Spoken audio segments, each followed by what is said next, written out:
Queridos hermanos, estamos contentos porque otra vez en el día sábado, día santo del Señor, estamos estudiando este hermoso folleto, La verdad presente en Deuteronomio.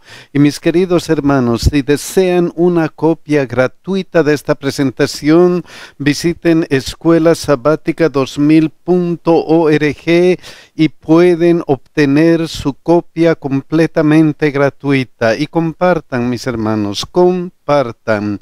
Hoy día vamos a estudiar Deuteronomio en el Nuevo Testamento y vamos a orar, mis hermanos. Santo Dios que estás en los cielos, estamos agradecidos porque en tu inmenso amor nos traes para estudiar tu Santa Biblia, para estar en comunión contigo, Señor. Ayúdanos con tu Espíritu Santo a comprender esta lección, ayúdanos a hacer buenas decisiones y ayúdanos, Señor, en todas nuestras necesidades físicas, mentales y espirituales. Que tu bendición esté con cada uno de nuestros hermanos que están viendo y que están presentes. Y también, Señor, de una forma especial, cuida a nuestros hijos. En el nombre de Jesús, amén. El versículo de memoria está en Mateo 4:4. Miren lo que dice. Él respondió y dijo, escrito está, no solo de pan vivirá el hombre, sino de toda palabra que sale de la boca de Dios. Después de haber estado en ayuno por 40 días, Satanás comenzó a tentar a Jesucristo. Y Jesucristo lo único que dijo es, escrito está. Escrito está. Escrito está, no solo de pan vivirá el hombre, sino de toda palabra que sale de la boca de Dios. Escrito está, ¿en dónde? ¿En dónde está escrito? Por supuesto, en la palabra de Dios, en la Biblia. Escrito está en la Biblia, específicamente en Deuteronomio 8:3, donde dice, no solo de pan vivirá el hombre, mas de todo lo que sale de la boca de Jehová vivirá el hombre. Escrito está en la Biblia. Y ese escrito está fue el poder de Jesús para vencer al tentador. Miren en la segunda tentación, Mateo 4:6-7, ¿qué es lo que utilizó Dios, Jesucristo? Otra vez, Jesús le dijo, escrito está también, no tentarás al Señor tu Dios. Escrito está, otra vez, ¿dónde? En la Biblia, específicamente Deuteronomio 6:16. No tentaréis a Jehová vuestro Dios como los tentasteis en Masá. No tentaréis al Señor. Otra vez en la tercera tentación, Mateo 4:9-10, miren lo que dice, vete Satanás, porque escrito está, al Señor tu Dios adorarás y a Él solo servirás. Escrito está. ¿Y dónde estaba escrito? En la Biblia. Deuteronomio 6:13, a Jehová tu Dios temerás y a Él solo servirás. ¿Por qué era importante para Jesús citar el Antiguo Testamento? ¿Por qué?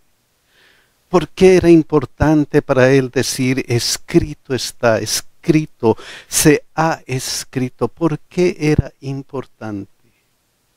Oh, mis hermanos, miren lo que dice 2 Timoteo 3:16.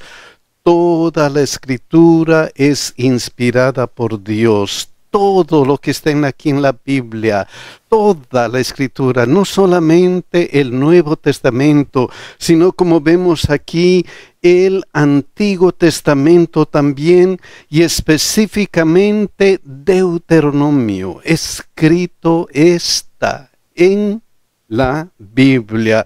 Y eso es importante porque con ese escrito está: Jesucristo venció a Satanás. ¿Y por qué venció a Satanás? Porque es importante conocer la Santa Biblia y utilizar la Santa Biblia. Miren lo que dice Hebreos 4:12: porque la palabra de Dios es viva y eficaz, y más cortante que toda espada de dos filos, y penetra hasta partir el alma y el espíritu, las coyunturas y los tuétanos, y discierne los pensamientos y las intenciones del corazón. La palabra de Dios es poderosa. ¿Por qué? Porque es la palabra de Dios. Es esa palabra que un día creó los cielos y la tierra, que creó todas las cosas que aquí hay en la tierra. Es esa palabra poderosa la que nosotros debemos estudiar y utilizar. Y es por eso que Timoteo dice: y útil para enseñar, para redarguir, para corregir, para instruir en justicia. Oh, mis queridos hermanos, entonces en primer lugar hay que vencer con un escrito está. Hay que vencer la tentación con un escrito está. Hay que vivir con un escrito está. Y es interesante cómo en el Nuevo Testamento se utiliza el Antiguo Testamento constantemente, y especialmente el libro que estamos estudiando, Deuteronomio. Miren estos ejemplos: Romanos 2:10 al 11. Miren lo que dice: pero gloria y honra y paz a todo el que hace lo bueno, al judío primeramente y también al griego, porque no hay acepción de personas para con Dios. Miren este otro versículo, Hechos 10:34. Entonces Pedro, abriendo la boca, dijo: en verdad comprendo que Dios no hace acepción de personas. Otro versículo más, Gálatas 2:6, miren lo que dice: pero de los que tenían reputación de ser algo, lo que hayan sido en otro tiempo, nada me importa. Dios no hace acepción de personas. A mí pues los de reputación nada nuevo me comunicaron. Y otro versículo más, Efesios 6:9, miren lo que dice: y vosotros, amos, haced con ellos lo mismo, dejando las amenazas, sabiendo que el Señor de ellos y vuestro está en los cielos, y que para Él no hay acepción de personas. Si nosotros analizamos estos versículos, y hay muchos más, estos versículos tienen un patrón, no importa el contexto. En diferentes contextos lo que se expresa es importante, porque no hay acepción de personas para con Dios. Dios no hace acepción de personas. Miren aquí, Dios no hace acepción de personas. Y finalmente Efesios, para Él no hay acepción de personas. Estos versículos y otros versículos, no importa en qué contexto, presentan al Dios verdadero, al Dios de amor, al Dios que cuida a todos sus hijos con estas palabras: no hay acepción de personas para con Dios. ¿De dónde sacaron ese concepto? ¿De dónde citaron ese concepto? Miren lo que dice Deuteronomio 10:17. Porque Jehová nuestro Dios es Dios de dioses y Señor de señores, Dios grande y poderoso y temible, que no hace acepción de personas. ¿Quién es nuestro Dios? Dios grande, poderoso y temible, y no importa si es un Dios grande, poderoso y temible, lo importante es que Él no hace acepción de personas. ¿Y qué significa no hace acepción de personas? ¿Qué significa? Miren lo que dice aquí, palabra de Dios para todo en esa parte. Para Dios todos somos iguales. Para Dios todos somos iguales. Miren esta otra versión. Dios habla hoy. Dios no hace diferencia entre una persona y otra. Qué interesante, Dios no hace diferencia. Para Él todos somos iguales. Miren esta otra versión, la Reina Valera revisada del 2015. Dios no hace distinción de personas. No hace distinción de personas. Y miren esta otra versión, la Nueva Versión Internacional. Para Dios no hay, ¿qué cosa? Favoritismos. Para Dios no hay tamaño, no hay color, no hay un rostro bonito, no hay un rostro feo, no. Todos somos iguales y Él nunca muestra favoritismo. Entonces, para Dios todos somos iguales. Todos somos iguales y eso es una gran cosa para nosotros. Y estamos viendo que el Nuevo Testamento se apoya en el Antiguo Testamento para afirmar verdades grandes acerca de Dios. ¿Por qué?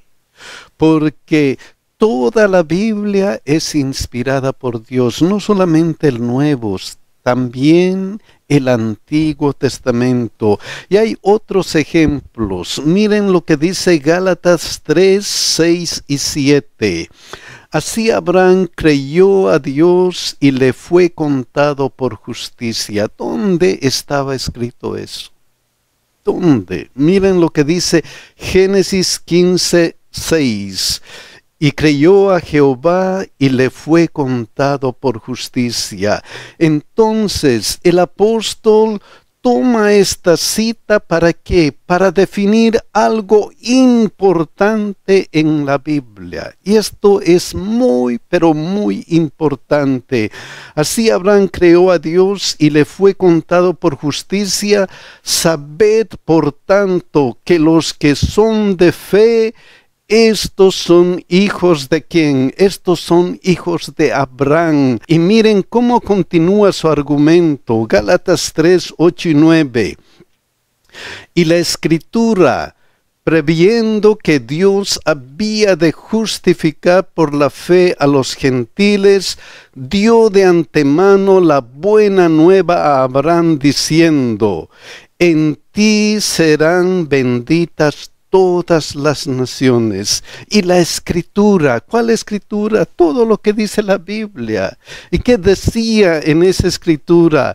En ti serán benditas todas las naciones. Y miren lo que dice Génesis 12, 3. Serán benditas en ti todas las familias de la tierra. Miren cómo el apóstol Pablo, para afirmar, para que todos entiendan su argumento de que somos salvos solamente por fe, utiliza el Antiguo Testamento. Y no puede ser de otra manera, porque tanto en el Antiguo Testamento como en el Nuevo Testamento, como vimos en lecciones anteriores, la única forma de salvarse es la fe. Y nada más que la fe. Y esto está afirmando ante algunas personas que tenían un problema, la ley. la ley de Dios. ¿Y cuál era el problema de esas personas? ¿Cuál era el problema de los judíos en ese entonces? Miren lo que dice Gálatas 3:10, porque todos los que dependen de las obras de la ley están bajo maldición. Todos los que, ¿qué? Dependen de las obras de la ley. Dependen de las obras de la ley, ¿para qué? Para salvarse. Y el argumento del apóstol Pablo es cuidado. Cuidado, cuidado, porque la única forma de salvación es por fe y nada más que por fe. Nadie se salva si no se acerca a Jesucristo por fe, si no acepta a Jesucristo por fe, si no hace lo que dice Juan 3:16, porque de tal manera amó Dios al mundo que ha dado a su Hijo unigénito para que todo aquel que en Él cree no se pierda, mas tenga vida eterna, para que todo aquel que en Él tenga fe no se pierda, mas tenga vida eterna. Ese es el argumento general de toda la Biblia. Pero había, como dijimos, estos que dependen de las obras de la ley para salvarse. ¡Qué error! ¡Qué error! Es que miren lo que dice Gálatas 3:21. Porque si la ley dada pudiera vivificar, la justicia fuera verdaderamente por la ley. Si la ley dada nos podría salvar, podría vivificarnos, entonces la justicia sería por la ley. Pero eso no funciona así. Eso no funciona así. ¿Por qué? Gálatas 3:11, y que por la ley ninguno se justifica para con Dios es evidente. ¿Por qué? Porque el justo por la fe vivirá. Y ese es el argumento grande que tiene el apóstol Pablo. Y entonces alguien se preguntará, ¿y la ley? O sea, ya no hay necesidad de guardar la ley. Ya no hay necesidad de obedecer la ley. No. Miren lo que dice el apóstol Pablo en esta parte. Pues escrito está otra vez. Pues escrito está. Dice aquí. Todo su argumento es nosotros, el justo vivirá por su fe, pero también escrito está. ¿Qué está escrito? ¿Qué está escrito en la Biblia? Maldito todo aquel que no permaneciere en todas las cosas escritas en el libro de la ley. ¿Para qué cosa? Para hacerlas. Maldito ¿quién? El que no practica lo que dice la Biblia. Y eso está, dice, escrito está. ¿Cómo es eso? ¿De dónde sacó ese argumento? ¿Por qué entonces para él es importante también la ley? ¿Por qué dice luego la ley es contraria a las promesas de Dios? En ninguna manera, en ninguna manera. ¿Por qué? ¿De dónde sacó eso? Miren lo que dice Deuteronomio 27, 9, 10 y 26. Miren el argumento, es sencillo y fácil. Y Moisés con los sacerdotes levitas habló a todo Israel diciendo, ¿qué les dijo? Primero, guarda silencio y escucha, oh Israel, hoy has venido a ser pueblo de Jehová tu Dios. Lo primero. Has aceptado a Jehová tu Dios. Has aceptado. Y en este caso, ¿cómo? El justo vivirá por la fe. Has aceptado ser el pueblo de Dios. Y como has aceptado ser el pueblo de Dios, ¿qué es el segundo paso? ¿Qué es lo que tienes que hacer? Ya no pecar. Ya no pecar. Por eso, miren lo que dice. Oirás pues la voz de Jehová tu Dios y cumplirás sus mandamientos y sus estatutos que yo te ordeno hoy. O sea, si has aceptado a Dios, si te encuentras con Dios por fe, ¿qué tienes que hacer? Cumplirás sus mandamientos y sus estatutos. ¿Por qué? Porque has escuchado la voz de Dios. Eso es importantísimo. Y ahora, ¿qué pasa si yo no cumplo estos mandamientos? ¿Qué pasa si cuando me he acercado a Jesús, cuando le he dicho, Señor, quiero ser tu hijo? ¿Qué pasa si no guardo los mandamientos? Entonces el argumento es, maldito el que no confirmare las palabras de esta ley para hacerlas, y dirá todo el pueblo, amén. Entonces, si no aceptas, si no cumples la ley de Dios, ¿qué tienes? En esta palabra dice maldito. Y esa maldición es increíble. Increíble. En el Nuevo Testamento, miren lo que dice 1 Juan 3, 3 y 4. Y todo aquel que tiene esta esperanza en Él, se purifica a sí mismo, así como Él es puro.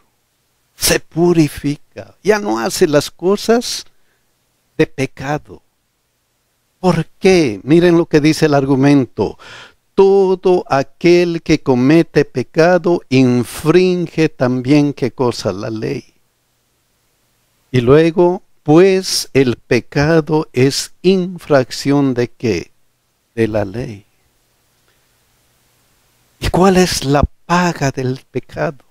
¿Cuál es la paga? Aquí dice maldito. Miren lo que dice Romanos 6:23. Porque la paga del pecado es ¿qué cosa? Muerte. La maldición final de la muerte, esa es la paga del pecado.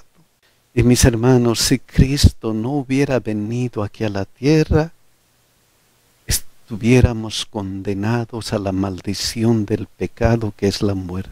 Estuviéramos condenados.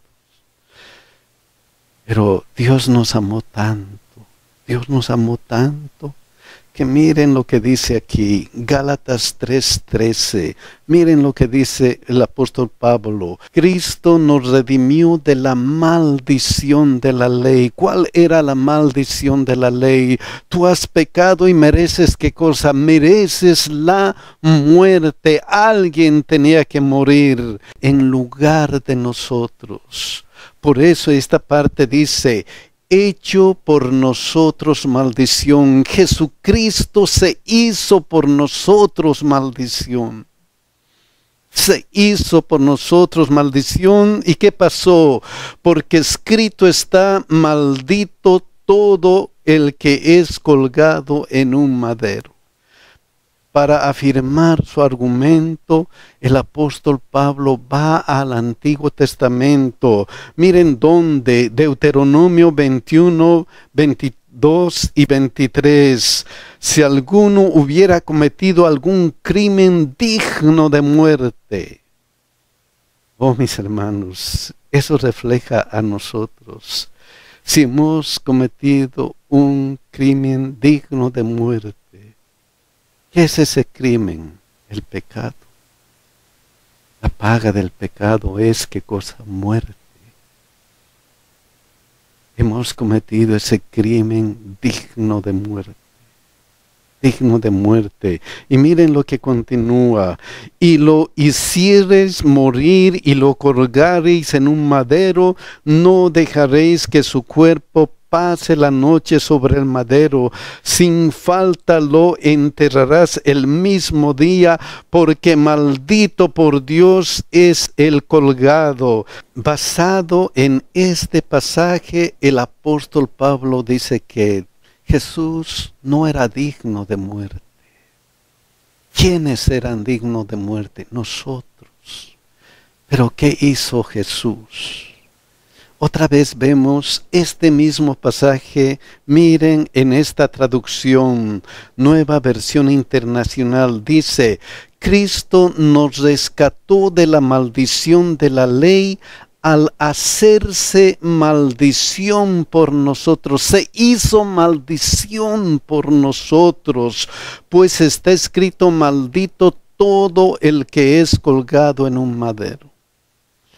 Se hizo por nosotros maldición, se hizo digno de muerte, se hizo como que Él ha cometido un crimen digno de muerte. Y no lo cometió, pero tanto nos ama que nos rescató, nos redimió.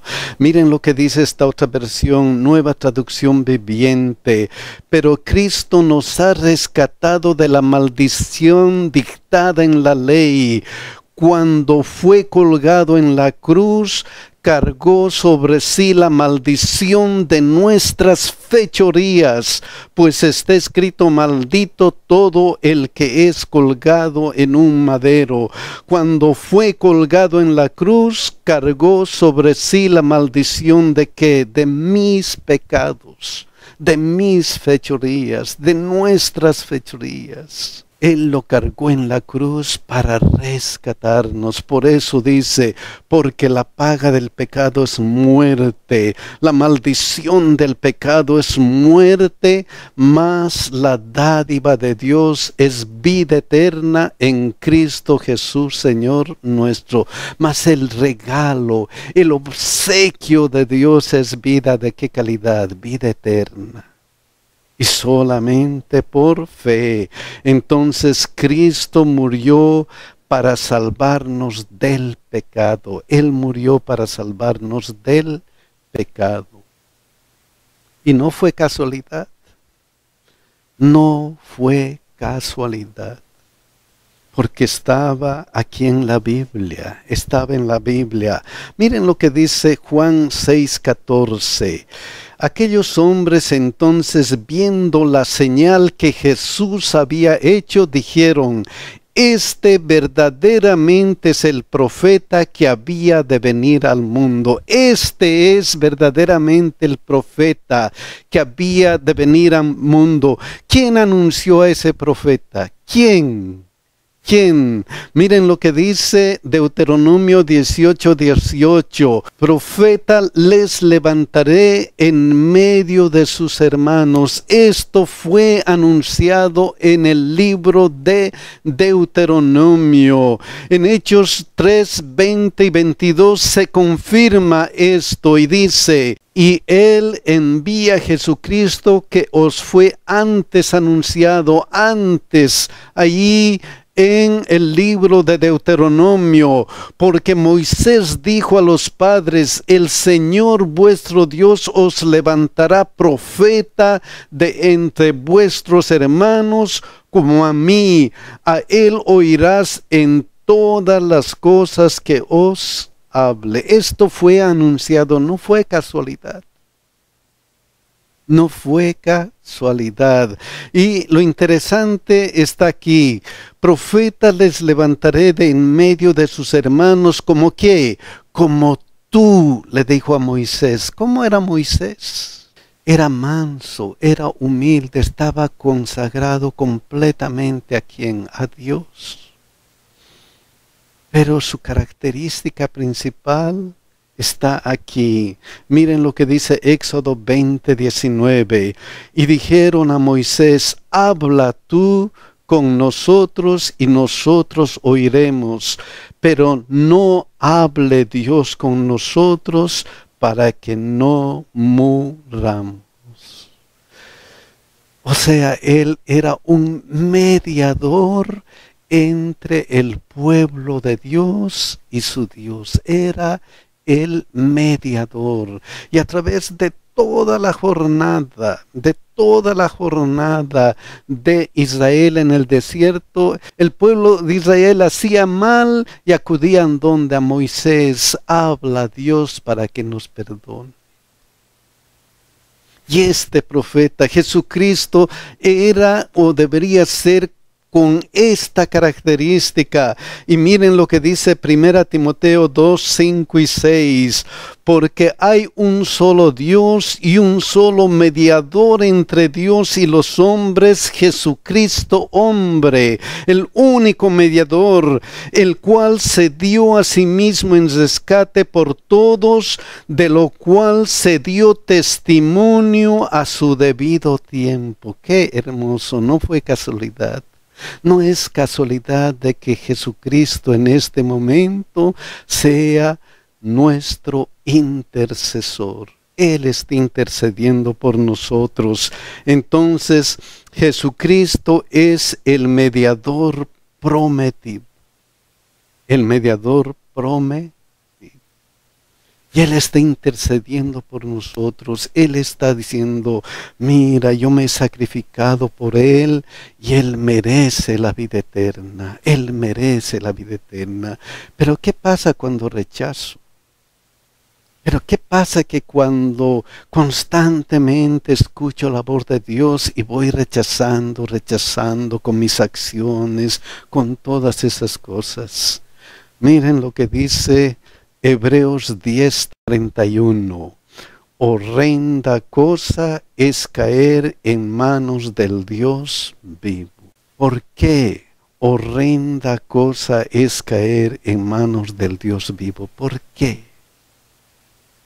Miren cómo explica el apóstol, Hebreos 10, 28 al 30.